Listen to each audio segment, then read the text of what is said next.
बर्बाद। जो आज तुमने सिद्धार्थ के साथ किया वो मैंने देखा। मैंने क्या किया है? ये तुम अपने हृदय से पूछो। इस प्रकार तुम अपनी ही हानि कर रहे हो। सिद्धार्थ एक विभूति है, उसकी बराबरी तुम तो क्या, मैं भी, यहां तक कि गुरुवर्य भी नहीं कर सकते।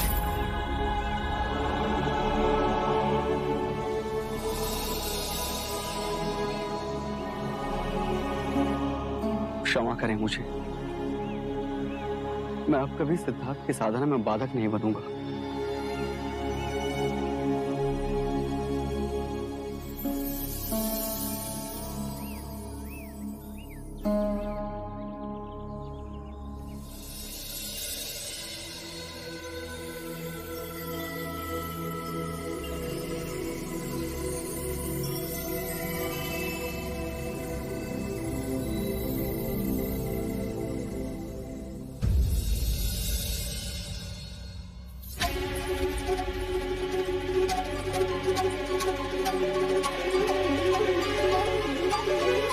कल रात तुम कहां थे देव? आधी रात को लौटे हो। रंग भवन में था और आप दोनों एक साथ उपस्थित। अवश्य कोई उपदेश सुनाने आए होंगे। धन्य हो तुम देव। क्या मैं जान सकती हूँ कि महाराज के सामने इतनी उत्सुकता से सिद्धार्थ को लाने की बात करने का अर्थ क्या है? और वो भी अब, जब रास्ते का कांटा स्वयं दूर हो गया। हाँ, वो एक चाल है। महाराज के साथ साथ आपको भी विश्वास हो गया ना? बना बनाया खेल बिगाड़ रहे हो देवदत्त। पिताजी, सबके समक्ष अपनी उपस्थिति अर्जित करनी थी बस। तो क्या तुम सिद्धार्थ को नहीं ढूंढोगे? मूर्ख हूं मैं। यदि समक्ष भी आ जाए ना तो भी अनदेखा कर दूंगा उसे। सच, महाराज को प्रसन्न करने के लिए स्वांग तो करना ही था। इस सिद्धार्थ के जाने से मैं कितना व्याकुल हूं।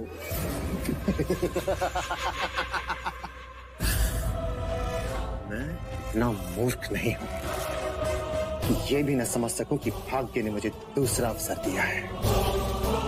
आज तक सिद्धार्थ से जो कुछ भी मैं हारा हूं, उसे वापस जीतने का ये सुनहरा अवसर मैं हाथ से नहीं जाने दे सकता। कभी नहीं।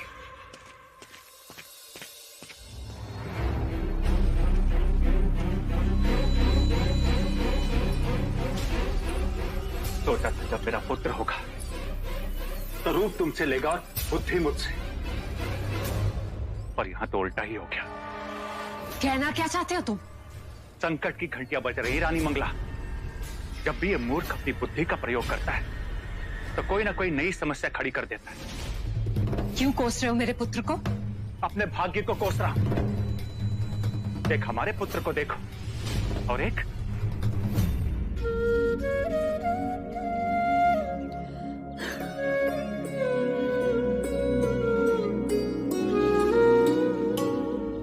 तुम्हारे पिता आज तुम्हें घुटनों के बल चलता देखते तो कितनी प्रसन्न होते।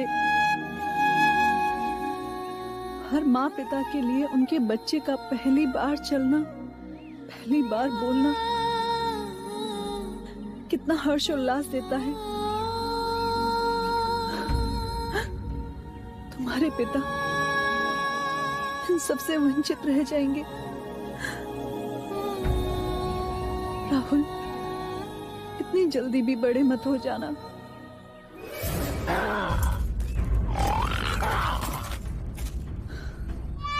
अरे अरे अरे अरे अरे अरे, हाँ, डर कैसे गया? कैसे डर गया? क्षत्रिय पुत्र हो तुम, तुम्हें तो मैं अपनी तरह बनाऊंगा।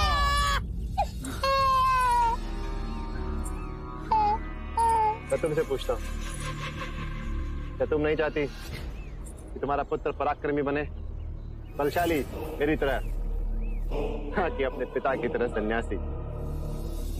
सन्यासी बनने के लिए बहुत बल चाहिए। अच्छा, हाँ, ताल तो एक ही होता है जहाँ बिना प्रज्ञा की भैंस आती है और अपने खुरों से पानी को मटमैला कर देती है, और उसी कीचड़ भरे ताल में एक कमल का फूल भी खिलता है जो ऊपर उठकर इस विश्व में प्रज्ञा और सौंदर्य का प्रतीक बनता है। मैं भैंसा? नहीं, अहंकारी। जो बात आपको समझ ना आए उसे करने से क्या लाभ। तो वो बात सुनती जाओ जो तुम समझ सकती, और समझना क्या, तुम्हारे घावों को थोड़ी ठंडक मिलेगी। मेरे घावों को आप ठंडक पहुंचाएंगे? हाँ यशो, क्यों नहीं। मैं थोड़ी ना यहाँ तुम्हारे घावों पे नमक छिड़कने आया था। तुम्हारी पीड़ा मुझसे सही नहीं जाती, इसीलिए आनंद का एक संदेश देने आया था। मैं सिद्धार्थ को खोजने जा रहा हूं। वो नहीं आएंगे। नहीं आएंगे? अरे नहीं आएंगे तो अपनी बलशाली भुजा में उसे उठा के ले आऊंगा। सुन लिया? तुम्हारे काका क्या कह रहे हैं? वो तुम्हारे पिताजी को अपनी भुजाओं में लगता है उल्लास के मारे तुम्हें कोई दौरा पड़ गया है। दौरा तो आपको पड़ गया है ज्येष्ठ। आप उनको अपनी भुजाओं में उठाकर ला सके, इतना ना तो आपके अंदर पुरुषार्थ है ना बल। पर उन्हें मिले तो मेरा एक संदेश अवश्य पहुंचा दीजिएगा। उनसे कहिएगा कि उनके आत्मिक मार्ग पर ना कभी यशोधरा बाधा बनेगी ना राहुल। जब तक उनकी शुद्ध आत्मा को उनके प्रश्नों का प्रति उत्तर नहीं मिल जाता, वो वापस ना लौटे। नारी का हृदय स्वयं देवता भी नहीं समझ सकते तो आप भी चेष्टा ना करें।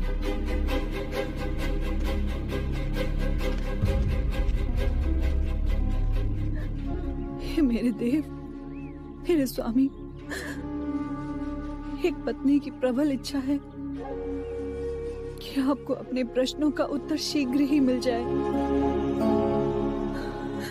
और आपको किसी भी विवशता के कारण अपने कठिन मार्ग को छोड़कर लौटना ना पड़े।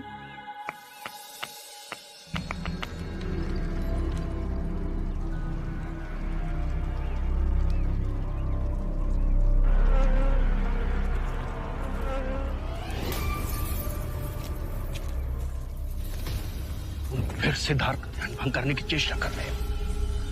भला करो तो भी बुरा ही बनता हूं। मैं तो सिद्धार्थ की सहायता कर रहा हूं।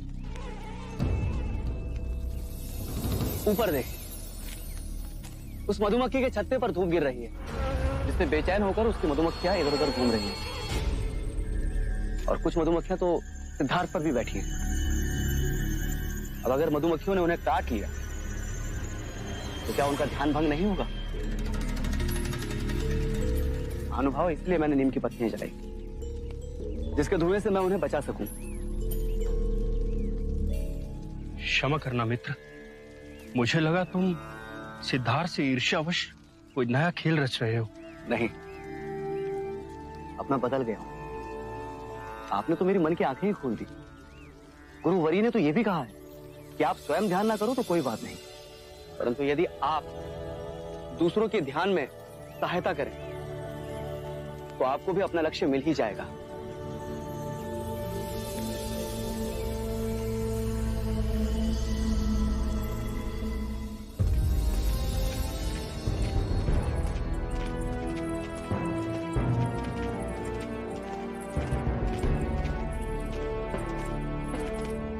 अमात्य, युवराज सिद्धार्थ को खोजने के क्या प्रबंध किए? महाराज, युवराज को खोजने उत्तर दिशा में राजा अमितोदन जाएंगे, पश्चिम दिशा में कुमार देवदत्त जाएंगे और दक्षिण दिशा में मैं स्वयं जाऊंगा। भाई महाराज, प्रस्थान की अनुमति दीजिए। छोटे काका,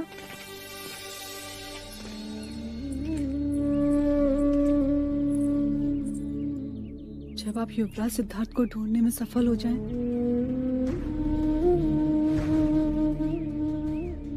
तो स्मृति के स्वरूप उन्हें ये कमल का फूल दीजिएगा और उनसे विनती कीजिएगा कि वो भी अपनी एक स्मृति भेजें। उनसे ये अवश्य कहिएगा कि यशोधरा हर क्षण उनकी प्रतीक्षा में आंखें बिछाए बैठी है। अनुज, एक बात का ध्यान रहे, उसे हमारे दुखों का विख्यान मत करना। और हाँ, उसे कंधक की मृत्यु का समाचार मत देना, उसके कोमल हृदय को आघात लगे।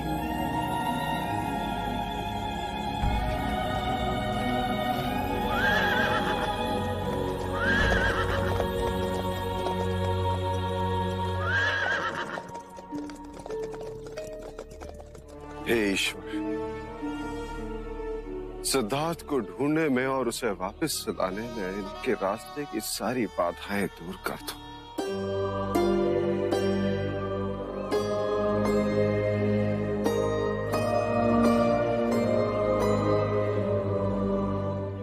वो नीले आकाश में उड़ती हुई चील देख रहे हो? जी गुरुदेव। ध्यान में इतने मग्न हो जाओ तुम में और पत्थर में कोई अंतर न रहे, और वो चील तुम्हें पाषाण समझ के तुम्हारे समीप आ बैठे।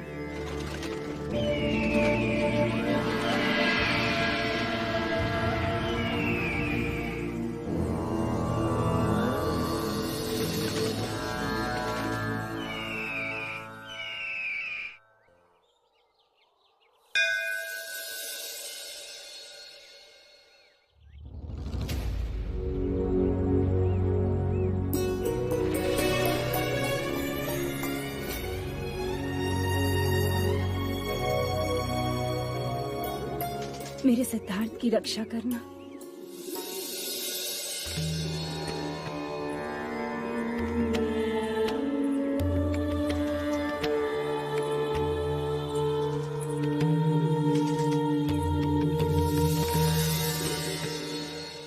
आदित्य नमस्कार या कुर्वन्ते दीन दीन अंधकारम न पो जाए।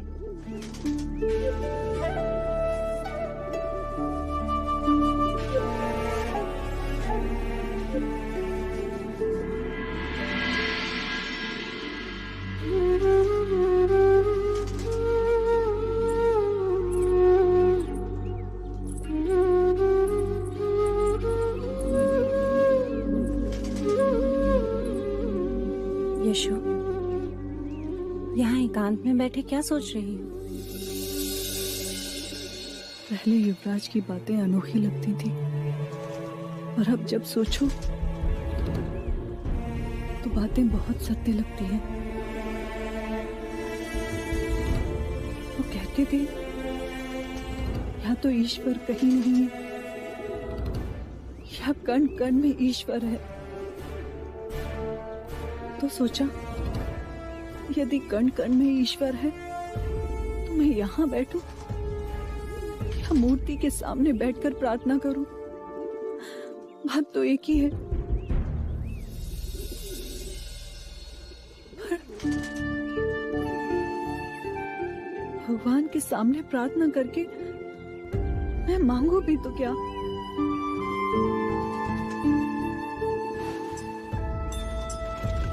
यशो, अपने मन को इतना मत सता। एक अजीब सा द्वंद्व छिड़ा है मन और मस्तक के बीच। कैसा द्वंद्व यशो? मस्तक कहता है कि ईश्वर से प्रार्थना कर कि उनको उनके प्रश्नों के उत्तर मिल जाएं, वो अपनी साधना में सफल हो जाएं। भले इस मार्ग पर चलते चलते वो तुझसे दूर क्यों ना निकल जाए। और इस बावरे मन को कौन समझाए माँ। ये कहता है कि तू ईश्वर से मांग कि वो अभी इसी क्षण तेरे पास आ जाए।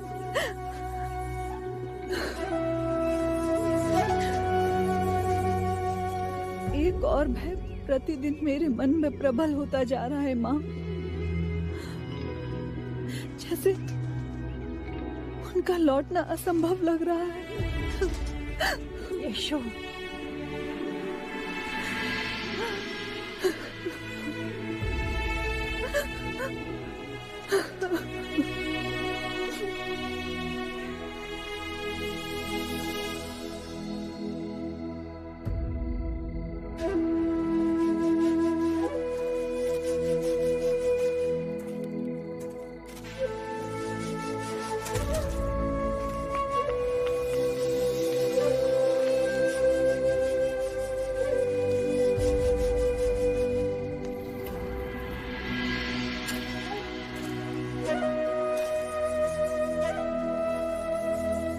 तुम्हारी चिंता का विषय? गुरुवर, सिद्धार्थ को ध्यान में बैठे पूरे 2 दिन हो गए हैं। न जल ग्रहण किया है न भोजन। ऐसे में यदि उन्हें कुछ हो गया तो? कुछ नहीं होगा। सिद्धार्थ ने श्वासों को साध लिया है। सिद्धार्थ ध्यान की उस ऊंचाई पर पहुंच गए हैं जहां शरीर के नित्य कर्म बहुत पीछे छूट जाते हैं। उन्हें जो आहार मिल रहा है वो आत्मिक सुख है। सिद्धार्थ जहां पहुंच गया है वहां तक पहुंचना सहज नहीं। तुम चिंता मत करो। जैसे माता गहरी नींद में अपने नवजात शिशु का ध्यान रखती है, वैसे ही मैं सिद्धार्थ का हर पल हर क्षण ध्यान रखूंगा। जाओ, तुम विश्राम करो।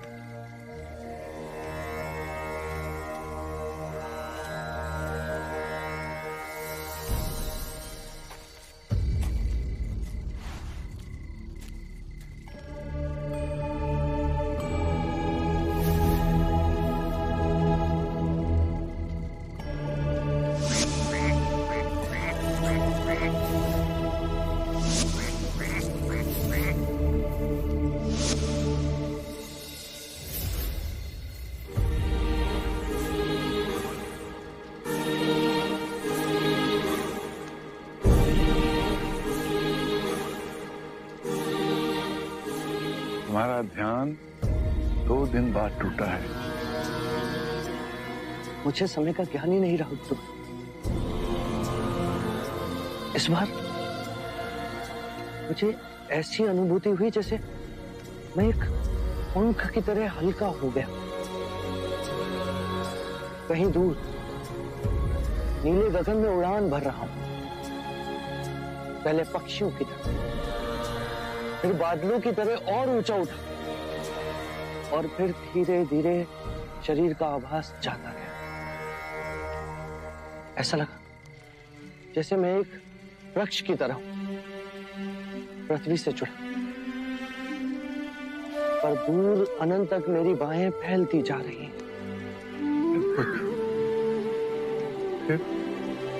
फिर चारों ओर अनंत शून्य की अनुभूति हुई। एक इतनी सघन शांति उजागर हुई जैसे एक झरना हो शांति का, जिसमें स्नान कर मेरा रोम रोम आनंदित हो। मुझे इसकी अनुभूति हुई। अब तुम में और मुझ में कोई अंतर नहीं रह गया सिद्धार्थ। नहीं गुरुदेव। जिस ध्यान को साधने में मुझे 70 वर्ष लग गए, तुमने वही 2 माह में कर लिया। मैं धन्य हो गया। नहीं गुरुवर, आपकी और मेरी बराबरी असंभव। जब तक मैं ध्यान में था मेरा मन शांत था। जैसे ही मेरा ध्यान भंग हुआ, वही पीड़ा और व्याकुलता ने मुझे आ गया। इसी सारस की चित्तार मेरे सामने वो सारे दुख, पीड़ाएं, व्याकुलता सब सामने ला खड़े कर दिए। गुरुदेव, मुझे इस पीड़ा और व्याकुलता से मुक्ति का मार्ग समझाइए।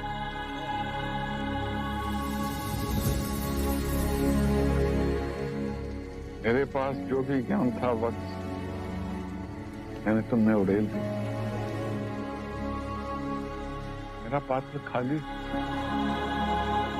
तुम्हें देने के लिए मेरे पास कुछ नहीं। मेरी आयु हो चली है, मेरी प्रबल इच्छा है मेरे पश्चात इस आश्रम की भागदौड़ तुम संभालो। गुरुदेव, मैं? हाँ सिद्धार्थ, ज्ञान में अब तुम मेरे बराबर हो गए हो। उसी ज्ञान से आने वाले दियों को प्रज्वलित करो।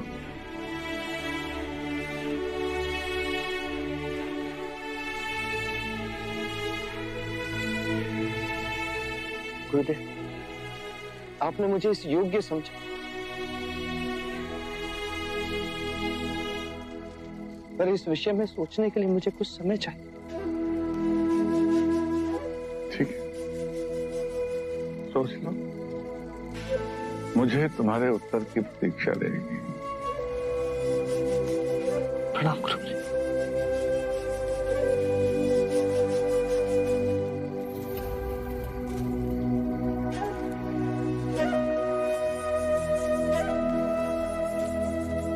अग्नि का स्वभाव कितना मधुर है।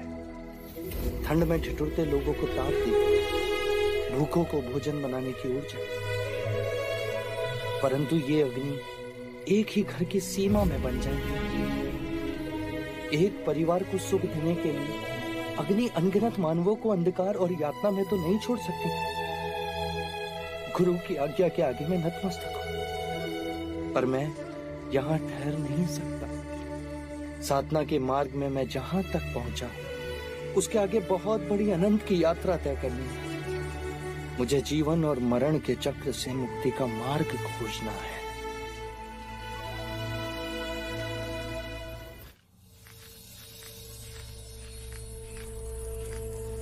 गुरुवर, सिद्धार्थ आश्रम में कहीं नहीं है।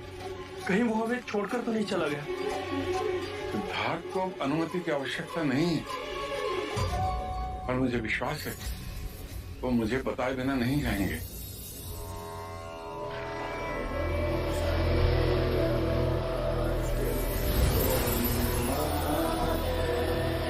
कहीं नहीं गया सिद्धार्थ। वो देखिए, पानी में श्वास रोकने का ध्यान करके आ रही है।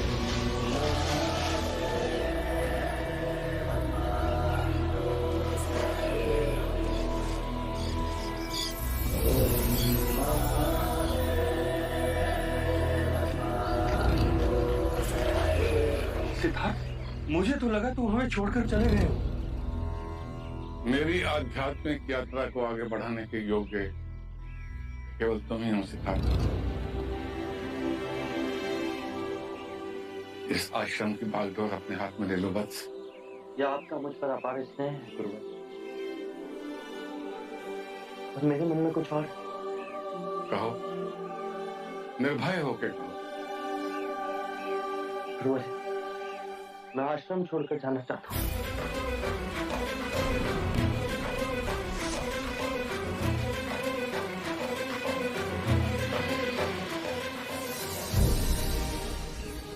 आप जैसा गुरु पाकर मैं धन्य हूँ। आपने एक बार भी नहीं पूछा कि मैं ऐसा क्यों कह रहा हूँ। ध्यान के साथ सोपान की विद्या और उसका अनुभव मुझे था, तो मैंने तुम्हें सौंप दिया। तुम्हारे जैसी उज्ज्वल आत्मा को और आगे जाना है। ध्यान समाधि के 8वें सोपान तक तुम्हें पहुंचना है, संभवतः उससे भी कहीं आगे। गुरुवर्य, अब आप ही मेरी दिशा निर्देश कीजिए कि ध्यान समाधि के 8वें सोपान का ज्ञान मुझे कौन दे सकता है? उसके लिए तुम्हें मगध ध्यान होगा। वहां आदरणीय मुनि उदाका रामापुत्ता तुम्हारे आगे के आध्यात्मिक मार्ग में सहायक बने। गुरुवर, यदि मैं अपना मार्ग खोजने में सफल रहा तो आपको आकर अवश्य बताऊंगा। मुझे इसकी प्रतीक्षा रहेगी। यदि इस वृद्धावस्था ने अवसर दिया है तो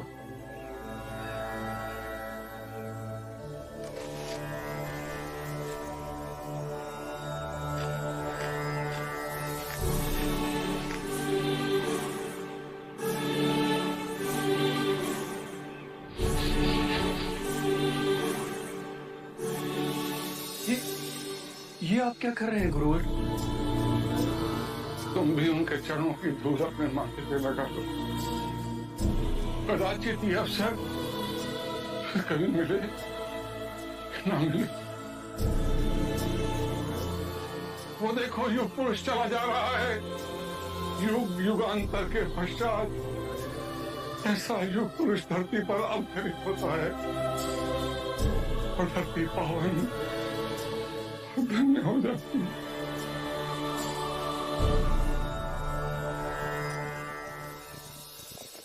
ठहरो, यह आश्रम है, यहाँ आदर से आया जाता है। तुम भूखे नंगों का मैं आदर करूंगा? हमारे गुरु कहाँ हैं? अल्लाह कलाम वहां है। उनसे मिलना हो तो विनय से उनके पास जाइए। हाँ।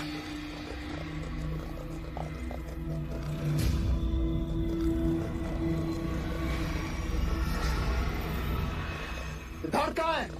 सिद्धार्थ यहाँ आए थे, 2 माह रह के चले। कहाँ चले गए? आपका परिचय? हम उसके भाई हैं। अंतिम बार हमने सिद्धार्थ को निकलते हुए देखा है। वो कहाँ गए हैं मालूम? पवन किस दिशा में बहती है क्या तुम जानते हो?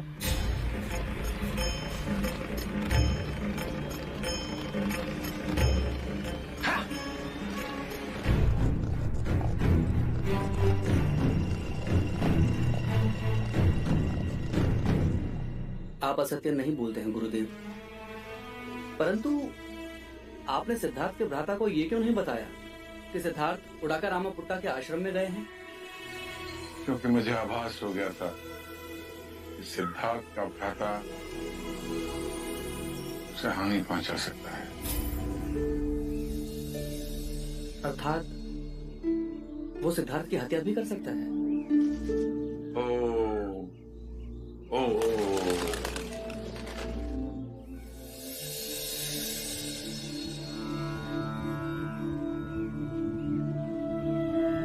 सुनिए भाई, ये मुनि उदाका रामापुत्ता के आश्रम का मार्ग कौन सा? मुनि उदाका रामापुत्ता जी, उनका आश्रम राजगृह से पूरब की ओर है। आप इसी राह से आगे बढ़िए। धन्यवाद। ये सैनिक पशुओं को कहाँ ले जा रहे हैं? राजगृह ले जा रहे हैं। क्यों? वहाँ इनकी बलि देंगे। बलियों?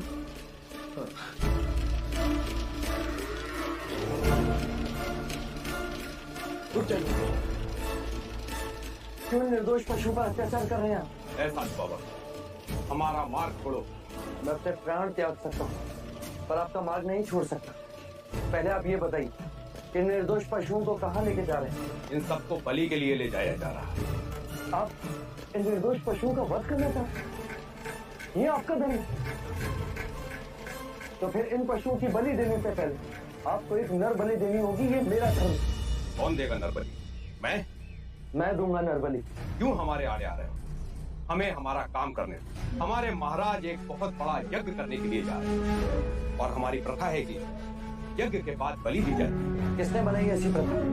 उसने जिसके आगे आप सर झुकाकर नमन करते हो। वो मैं कुछ नहीं जानता। हमें तो सिर्फ अपने महाराज की आज्ञा का पालन करना है। मुझे अपने धर्म का पालन करने दीजिए। मैं इन पशुओं को ले जाने नहीं दूंगा। जाओ और जाकर कह दो अपने महाराज कि बलि के पशुओं को रोके एक सन्यासी खड़ा है राम। तुम हमारे महाराज को चुनौती दे रहे हो? नहीं, मैं मानव धर्म का पालन कर रहा हूँ। यदि हमारे महाराज का आदेश न होता कि साधु संत का आदर करो, तो हम इसी वक्त आपकी गर्दन धड़ से अलग कर देते। तो कर दीजिए।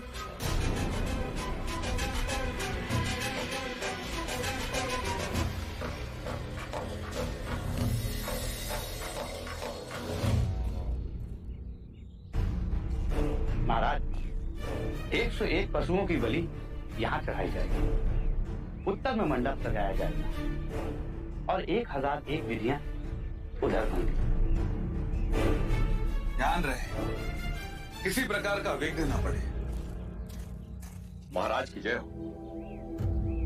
तुम तो बलि के पशुओं को इकट्ठा कर दे गए थे। जी महाराज, पर पता नहीं कहां से बीच में एक सन्यासी आ गया। सन्यासी? ये सूचना लेने आए हो? महाराज वो बीच मार्ग रोके खड़ा है, कहता है कि मैं पशुओं की बलि न होने दूं। ये मगध नरेश बिंबिसार का राज्य है। क्या बड़े बड़े हमारे भय से थर्राते? वो किसी से नहीं डरता महाराज, मरने से भी नहीं। समझाया, डराया, धमकाया, पर उल्टा मुझे ही कहने लगा कि पहले मेरी बलि दो, उसके बाद पशुओं को ले जाओ। इतना हट? फिर तो उसे हमें अवश्य मिलना पड़ेगा। देखो कौन है जो मगध नरेश बिंबिसार के सामने अपना सर उठाने का साहस कर रहा है। महाराज, सर काट के ही ले आते हैं।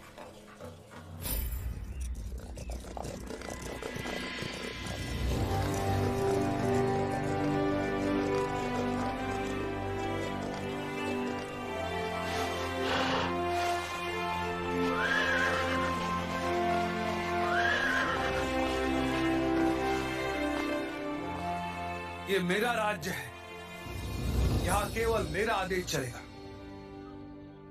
असंख्य राज्य बने, असंख्य राज्य बिगड़े, अंत ही जीवन का परम सत्य है। अब धर्म की शिक्षा तुम मुझे दोगे? धर्म के नाम पर यदि अधर्म होगा तो मैं उसका विरोध करूंगा। यदि सन्यासी नहीं होते तो अभी तुम्हारी बलि चढ़ा देता मैं। सन्यासी की हत्या के पाप से आज मैं तुम्हें मुक्त करता हूं।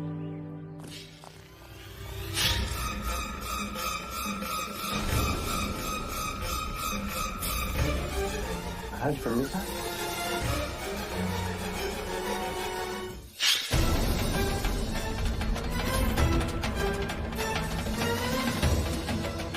आज पंडित साहब,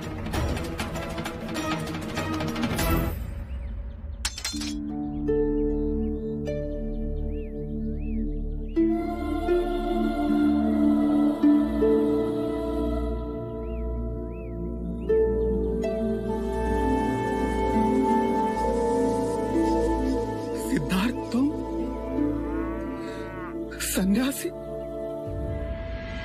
इतने बड़े पाप से तुमने मुझे आज बचा लिया। आपके हाथ मुझे मृत्यु भी स्वीकार, परंतु इस जीव की हत्या का पाप कहीं अधिक बड़ा होता है।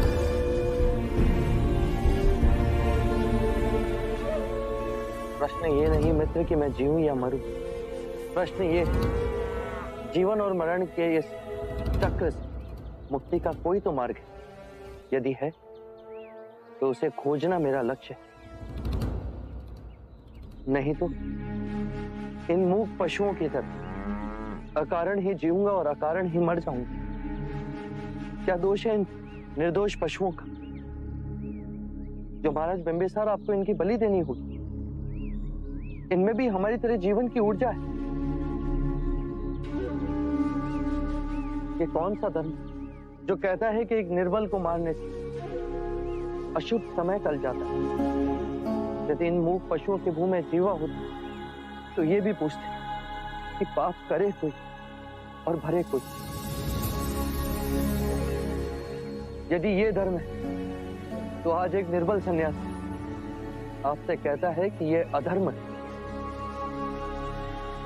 आज मेरे मित्र ने मुझे अधर्म से बचा लिया।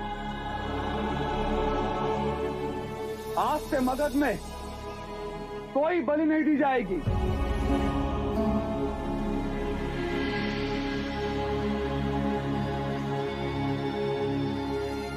सिद्धार्थ, तुम्हें इस अवस्था में देख ना सकूंगा, इतना बल नहीं है मुझे। बिंबिसार गद्दों पे सोए और सिद्धार्थ क्या धूल मिट्टी में। नहीं सिद्धार्थ, मेरे साथ राजमहल में चलो, वहां तुम्हारी साधना में कोई विघ्न नहीं आएगा। नहीं महाराज बिंबिसार, जिस तरह आज इस निर्दोष पशु को मैंने बचाया, उसी प्रकार असंख्य मनुष्य पशु जीवन के दुखों से जूझ रहे। सर्वम दुखम दुखम, इस पीड़ा, इस दुख का अंत मैंने पा लिया, तो मैं सारे जीवों को शांति के मार्ग पर ले जा सकूंगा। औरों के दुख दूर करने के लिए अपने सुखों की आहुति देने वाला मैंने आज तक नहीं देखा। तुम जैसी महान आत्मा ने मित्रता कर मुझ पर कृपा की है सिद्धार्थ, मुझ पर कृपा। अब मुझे जाने की अनुमति दीजिए। बिंबिसार इतना मूर्ख नहीं है सिद्धार्थ। जिस तरह खिलती धूप को मुट्ठी में बांधा नहीं जा सकता, उसी तरह तुम्हारे इस अलौकिक चित्त को मेरे जैसा निम्न व्यक्ति क्या रोक सकेगा।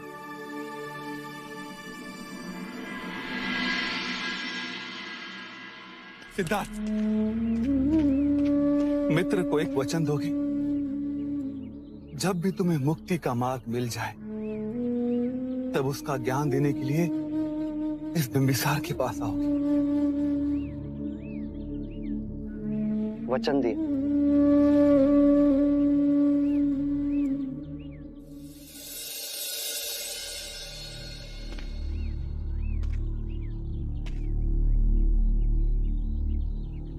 एक मित्र ये बात समझा सकता था, जिसने सब खो दिया उसी ने सब पा लिया, और जिसे ऐसा लगता है कि उसने सब पा लिया,